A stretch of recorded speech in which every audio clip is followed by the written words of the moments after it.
Are you tired of seeing wrinkles on your face? Don't worry, there are a few ways to help remove them. First, try using a good moisturizer and sunscreen every day. This can help prevent new wrinkles from forming. Next, consider using retinoid creams or serums, which can help to reduce the appearance of wrinkles over time.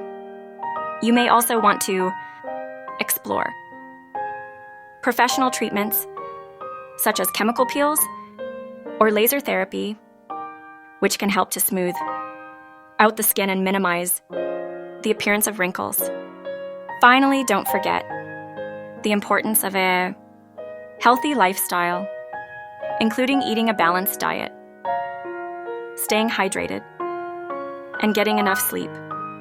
All of these tips can help to reduce and prevent wrinkles on your face, leaving you with a smoother, more youthful appearance.